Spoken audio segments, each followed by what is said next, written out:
Afternoon student. आज हम जो न्यूमेरिकल कर रहे हैं वो है आपका ऑप्टिकल फाइबर के ऊपर बेस्ड। ऑप्टिकल फाइबर में हमने step index, graded index fibre के बारे में बात करी थी, मल्टीपल मोड्स और सिंगल मोड फाइबर के बारे में बात करी थी। तो उससे रिलेट करते हुए एक न्यूमेरिकल हम आज कर रहे हैं। तो न्यूमेरिकल है the core diameter of a multi mode step index fibre is 60 micrometer. तो हमारे पास डायमीटर कितना दे रखा है आपको? 60 माइक्रोमीटर दे रखा है। ठीक है, किसका? स्टेप इंडेक्स फाइबर का। ठीक है, कोर का। यहाँ पे मैं लिख दे रही हूँ कोर का डायमीटर है ना। ठीक है, the difference in the refractive index is, difference in refractive index कितना दे रखा है? डिफरेंस इन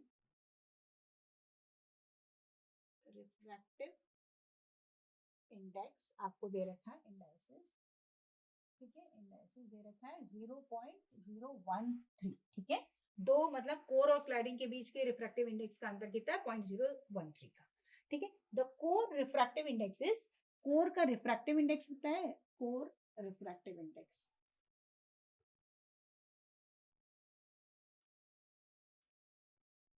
दे रखा है 1.46। ठीक है, तो ये तीन चीज हमें दे रखी है। डिटरमाइन करना है हमें, to determine the number of guide modes, मतलब कौन से कितने नंबर ऑफ मोड्स हैं when the operating wavelength is 0.75 micrometer. तो ऑपरेटिंग वेवलेंथ कितना दे रखा है? 0.75 माइक्रोमीटर। ठीक है, तो ये हमको पैरामीटर्स गिवन है और हमको निकालना है नंबर ऑफ मोड्स कितने ट्रैवल करेंगे अगर हमारा ऑप्टिकल फाइबर कौन सा है? Multiple mode step index fibre है। ठीक है, तो अगर आपको याद होगा तो n इज इक्वल टू कितना होता था? v square by 2। ठीक है, अगर हम स्टेप इंडेक्स फाइबर की बात कर रहे हैं तो नंबर ऑफ मोड्स कितने अलाउ होंगे वो डिपेंड करता है v स्क्वायर बाय 2 से हम डिटरमाइन कर सकते हैं। तो पहले हम क्या निकाल लें? v निकाल लें। तो v क्या था? v number. अगर आपको याद होगा फॉर्मूला था 2 pi by a lambda under root of n1 square minus n2 square divided by n0, जहां पर ये था आपका एक्सेप्टेंस एंगल tan थीटा, या हम उसे कह सकते थे न्यूमेरिकल अपर्चर।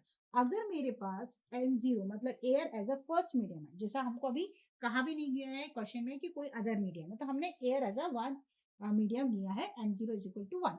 ए क्या है? कोर का डायमीटर है, सॉरी रेडियस है। अगर हम 2a ले लें तो वो हमारा डायमीटर हो गया, और अगर हम a लिख रहे हैं तो रेडियस हो गया। तो अगर मैं a की वैल्यू यहाँ बात करूँ तो 60 है डायमीटर, तो कितना हो जाएगा? डायरेक्ट आप 60 भी लिख सकते हैं या आप यहाँ पे 30 भी लिख सकते हैं। ठीक है, तो b इज इक्वल टू कितना हो गया? 2 पाई 30 या 2 पाई बाय 30 डिवाइडेड बाय कितना था? 0.75 माइक्रोमीटर में है।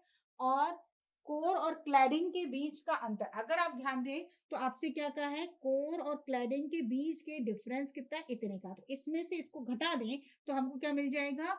आपको क्लैडिंग का रिफ्रैक्टिव इंडेक्स फाइंड आउट हो जाएगा। क्लियर? क्योंकि n1 क्या है? कोर का रिफ्रैक्टिव इंडेक्स है, और n2 क्या है? क्लैडिंग का रिफ्रैक्टिव इंडेक्स है।